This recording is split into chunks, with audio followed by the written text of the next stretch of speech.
Hey guys, welcome back to another episode of Dynasty After Dark. I'm your host, Calvin Timms. You can find me over on Twitter at TDC_Calvin or the Dynasty After Dark YouTube channel or on the Rumble channel. You can find the podcast on Spotify, iTunes, Google, YouTube, wherever you listen to the podcast. While you're there, if you don't mind checking out the other Not My Guys episodes that I've done so far this season. I've done the quarterback and running back, a couple of the fan favorites over there already, starting this series off hot. And today I'm going to be jumping into the wide receiver position. And while you're over there listening to the podcast, if you could just leave a comment, one-word comment, anything to help with the algorithm, like the channel, subscribe, whatever it is you need to do. Just tell the podcast about it to one friend. Try and get the word out there to a few more people, just trying to grow the podcast. And I thank you guys for tuning in. So today is going to be the wide receivers. And like I said, I already started hot with my running back and quarterback candidates for the Not My Guy series in 2022. And today is going to be another fan favorite. I have wide receiver DeAndre Johnson for the Pittsburgh Steelers. So currently 26 years old, just signed a 2-year extension just a couple weeks ago for the Steelers. So he's got this year and then 2 more years. So he's with the Steelers for 3 years. And he's the wide receiver number 15 in Dynasty.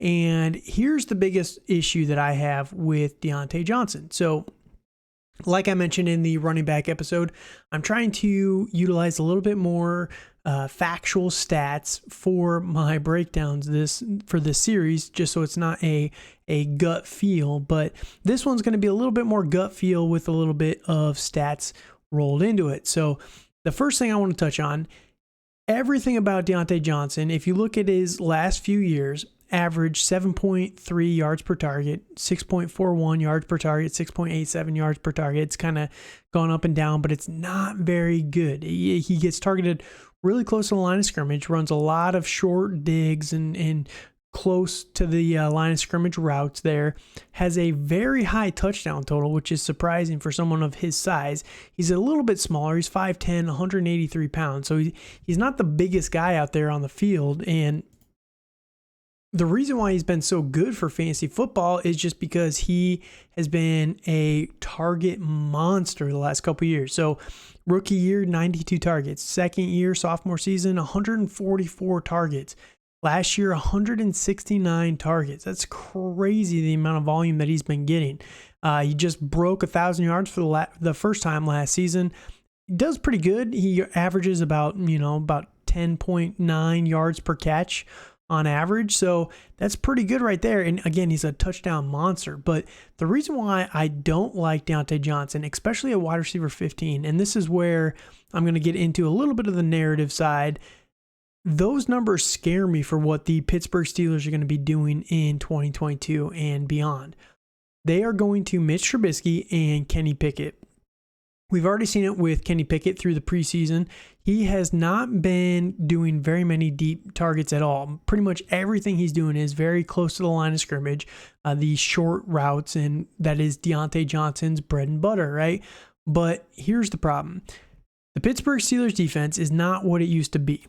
Their offensive line is terrible. It's probably, per PFF, when I saw this podcast, or when I'm recording this podcast, it is currently ranked as the 30th offensive line for the projections for this season. So it's going to be a bad line. We've seen that through preseason already as well. It is not a very good offensive line. So Kenny Pickett has been taking an average amount of time to do his completions.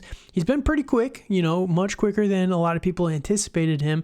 And I am a known Kenny Pickett hater, so I got to give him a little bit of props here. He is getting the ball out pretty quickly, but he's doing this against second stringers in a scripted offense on a scripted number of plays, and it's against the most bland generic defenses in the NFL. And his offensive line is still getting him killed. So I think that when he comes in to be the starter, and we all know what Mitch Trubisky is, I really hope that Mitch Trubisky was just a product of Matt Nagy over in Chicago, but it kind of seems that you can't fix Mitchell Trubisky. He's going to be what he is, I don't think that he's going to be extremely relevant for fantasy, but especially with this offensive system, Matt Canada is not a good offensive coordinator, in my opinion.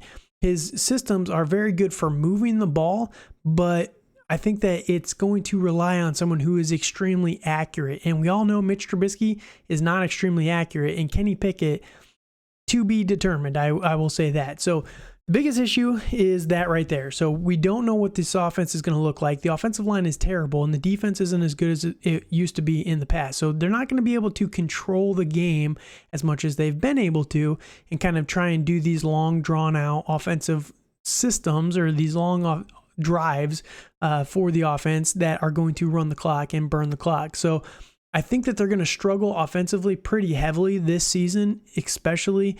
And with the wide receiver number 15 tag on Deontay Johnson, that's just a little too high.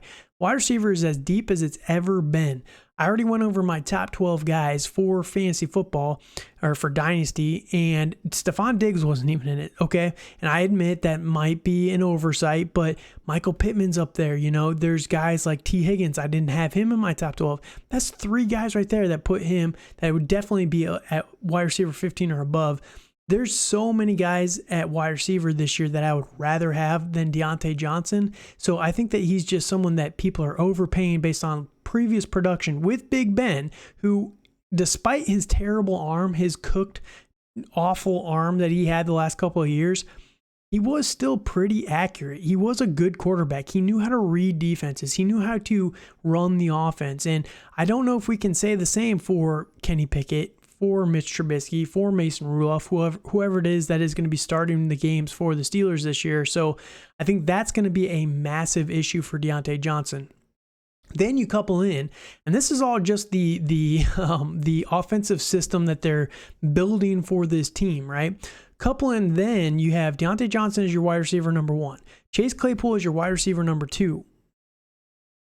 George Pickens is your wide receiver number 3, and he has been lighting camp on fire. I was very high on George Pickens. Go back to my rookie rankings. Pre-draft, I had George Pickens as my wide receiver number 3 in this year's draft class. After the draft, I dropped him down to wide receiver number 4. I just dropped him down one tier slightly because of the situation that he was in, but he's been killing it in training camp.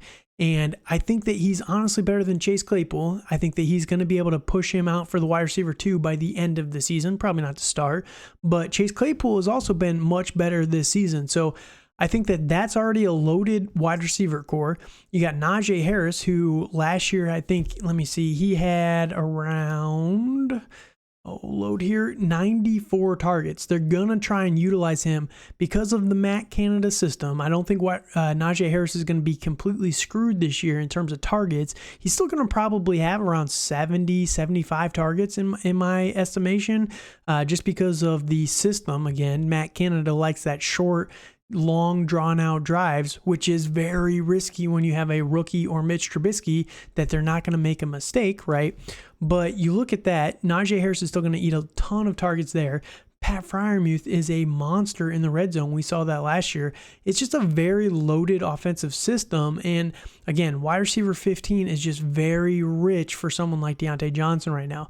I think that you could probably justify, in my opinion, 22 to 24. I think he's still going to finish pretty highly at the end of the year, just because of all the peppering of targets, especially in a PPR format.